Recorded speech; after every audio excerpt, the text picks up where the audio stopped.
never been before. Welcome to the Vortex.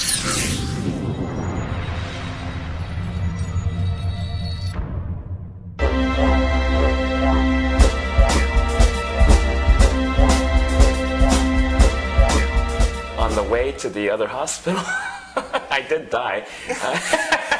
And that was right after this poor young kid who's, he was so young, it was the attending paramedic. And I'm calming him down. He's sweating bullets. You're dying and you're calming him down? Yeah, well, this was before I died. Oh, before you died. Oh, that was good. Yeah, but he was really, you know, trying. I felt so good when people found out about I was under the care of a novice.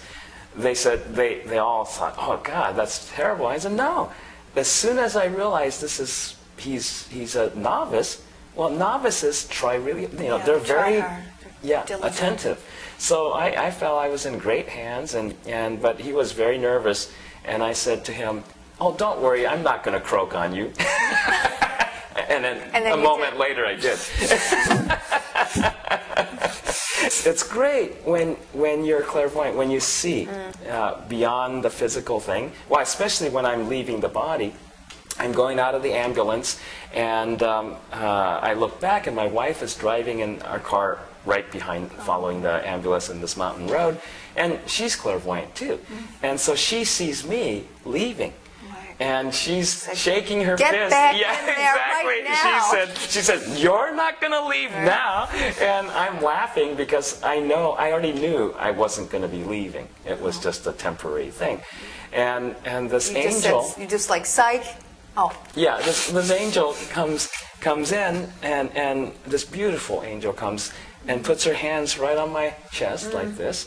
And says, she smiles like that Mona Lisa smile, you know, and it's almost like a mother chastising a little kid going, you know, bad boy.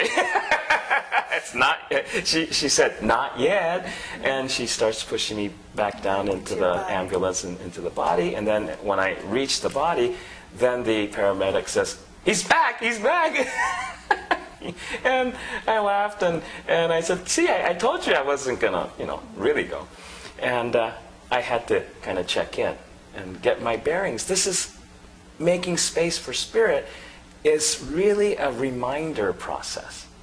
We remind ourselves, oh yes, I'm spirit. I'm immortal. This is the body. This is an incarnation that I'm having now. And why would I choose to live life unhappily?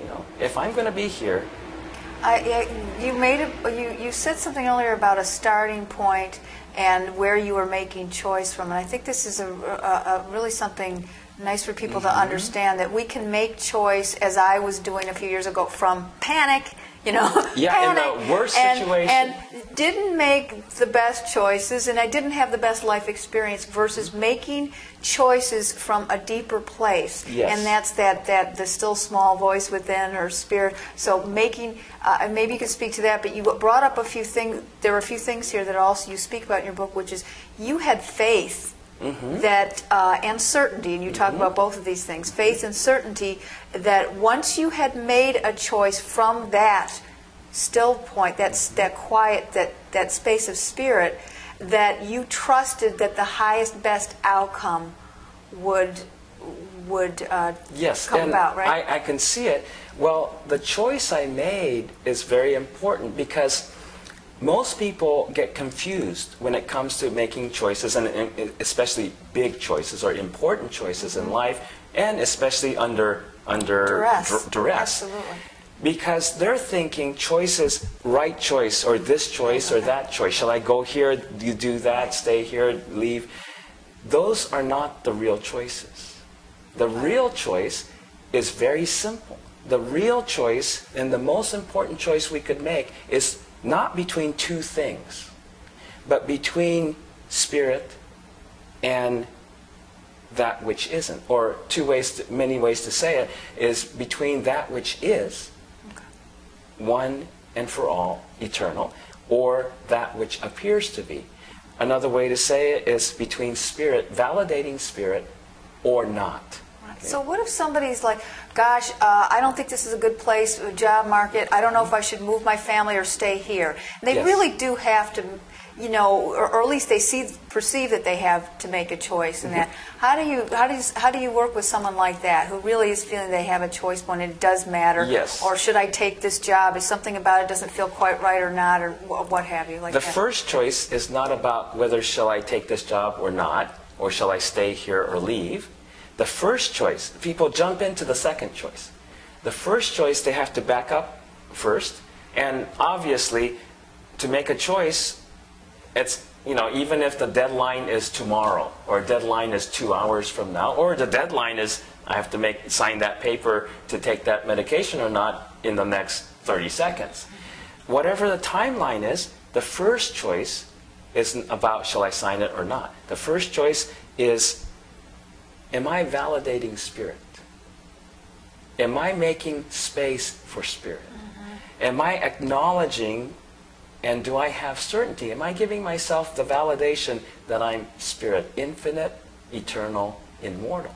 And in fact, now this is an experience, let me ask you about this. Sometimes when I am making sure I'm in that and not in an emotional, the thing will just present itself. I don't have to go out. I don't have to flip through and figure out. I'm not going on Craigslist. Literally, things will just come right to me. And you know. And you know, because it just feels right. It's this instance. You're not deliberating over it. So once I've made that choice to be validating spirit and really being in that quiet center place, literally the right thing can just show up. I mean, just be placed right in my lap or my front door. And that quiet, still place, we all have this all the time. And sometimes in the worst of situations, I'm sure everyone's had that experience of being extremely emotional, you know, whether it's fear or anger. But if you paid attention, there's at least this one point. It's like the pinpoint of stillness. You can always find it. Anybody's watching this, you can do that right now, where you can just go, okay, all these things are happening. I'm feeling all these things. All these thoughts are going on. But if you notice inside, there's a point inside of you that never changes. There's this one point inside of you that never changes. Find that point. Just be there. And then you'll notice everything starts to quiet down. Everything's still happening out here. You're hearing things, feeling things, knowing things, thinking things. But in that point, and you'll find that point is inside. And that's where the intuition comes from. You talk about that and intuition and trusting that. And from that, you then ask the right questions. And of course, you only get the right answers when you ask the right questions. Yeah, and the intuition is very simple. How does one access intuition? Is to have certainty in divinity. Okay?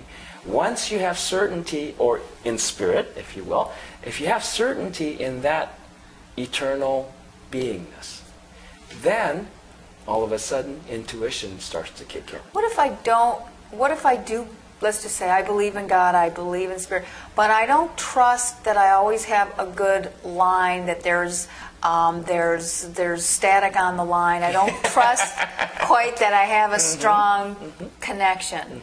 And so in that